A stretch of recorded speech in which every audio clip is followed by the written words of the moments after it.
Hello viewers, আসসালামু আলাইকুম। কী অবস্থা, সবাই কেমন আছেন? আশা করি সবাই অনেক বেশি ভালো আছেন। আলহামদুলিল্লাহ, আমিও ভালো আছি। তো সবাইকে অগ্রিম ঈদের শুভেচ্ছা, ঈদ মোবারক। তো আজকে ভিডিওটা করতেছি মূলত যে আজকে চান রাত, কালকের কোরবানি। আজকে আমার লাইফে এই ফার্স্ট, আমি কর্মজীবনে 5 বছর চাকরির লাইফে। তো এর আগেও আমি ঢাকা 2 বছর জব করছি, তারপর বরিশালে আছি বেশ অনেক দিন ধরে। কিন্তু আমার জীবনের লাইফে ফার্স্ট যে চান রাত আজকের। তো আজকে আমি ডিউটি করতে আসি, রাত্র 12টা-1টা পর্যন্ত করা লাগবে, কম হলেও 12টা মতো ডিউটি করা লাগবে আজকের, যেহেতু আমি একজন ড্রাইভার। তো এগুলো বলার কারণ হচ্ছে যে আমি কখনো চান রাতে ডিউটি করি নাই, কারণ এর আগে যে কটাই চাকরি করছি সব সময় একদিন কি দুদিন আগে ছুটি পাইছি। তো এবারও আর কি পাইলাম না। তো এটা নিয়ে মন খারাপ, মানে চাকরিরও বিষয়ে কিছু বলতেছি না, আর আমার মহাজনেরও কিছু বলতেছি না, যেহেতু চাকরি করতে আসি, চাকরি লাইফে এভাবে হবেই আর কি। তো খুব খারাপ লাগতেছে যে প্রতি বছর ঈদে, প্রতি বছর চান রাইতে, মানে আমাদের ছেলেদের জন্য আর কি ঈদের দিনের থেকেও ঈদের আগের দিন যে চান রাইতে মানে বেশি একটু এনজয় করি আমরা ছেলেরা।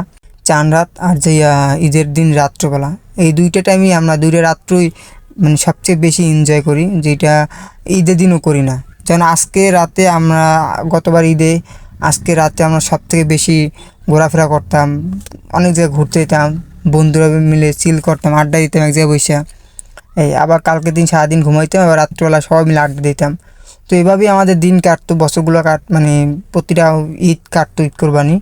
তো এবারের জন্য আর কি খুব খারাপ লাগতেছে যে আমি বন্ধুদের সাথে আর কি আড্ডা দিতে পারবো না। তো এখন ডিউটি করা লাগতে আছে, কখন ছুটি পাই ঠিক নেই, কখন বাসায় যাবো তারও ঠিক নেই, খুবই খারাপ লাগতে আছে।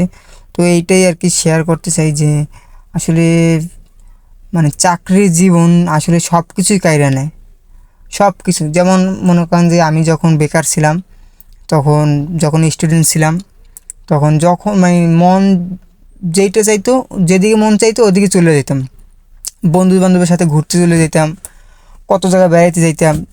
দেখা যায় বন্ধুদের বাসায় থাকতাম 2 দিন 3 দিন থাকতাম, বন্ধুদের ফ্রেন্ডের বাসায়। আবার কোনো আত্মীয় স্বজনের বাসায় যদি কোনো অনুষ্ঠান থাকতো, তো ওখানে 1 দিন 2 দিন আগে চলে যেতাম। সবাই অবশ্য আমার সবাই ভালোবাসে, যে আমার ফুপু আছে, খালা আছে, মামা আছে, চাচার আছে, সবাই আমাকে অনেক অনেক ভালোবাসে।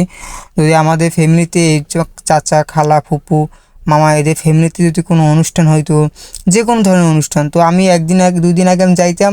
আর বিশেষ করে এরা আমার খুব আদর যত্ন করতে।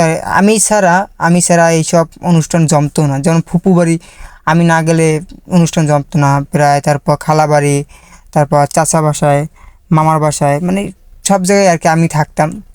কিন্তু এই চাকরি লাইফে ঢুইকা অনেক কিছু মিস করতেছে আর কি, দেখা যায় অনেক জায়গায় যাইতে পারতেছি না। তো খুব খারাপ লাগে মাঝে মধ্যে, যে আসলে খুবই খারাপ লাগে, মানে কী বলবো আর কি। তো সবাই ভালো থাকবেন। আমার মানে কী আর বলবো, মানে ভিডিওটা করার মূল কারণটাকে হয়তো আপনারা বুঝতে পারছেন, যে খুব খারাপ লাগতেছে আজকে চান রাত আর আমি ডিউটি করতে আসি, সব বন্ধুরা মিলে ঘুরতে আসি, আর আমি এখনও বাইরে বাইরে ডিউটি করতে আসি, কখন বাসায় যাই ঠিক নেই। মনে হয় না এবারের মতো আর বন্ধুদের সাথে আড্ডা দেওয়া হইবে। তো সবাইকে মিস করি বন্ধু, সবাই ভালো থাক, সাবধান থাক, আল্লাহ হাফেজ। আর আপনারা সবাই ভালো থাকবেন, আমার জন্য দোয়া করবেন। আসসালামু আলাইকুম।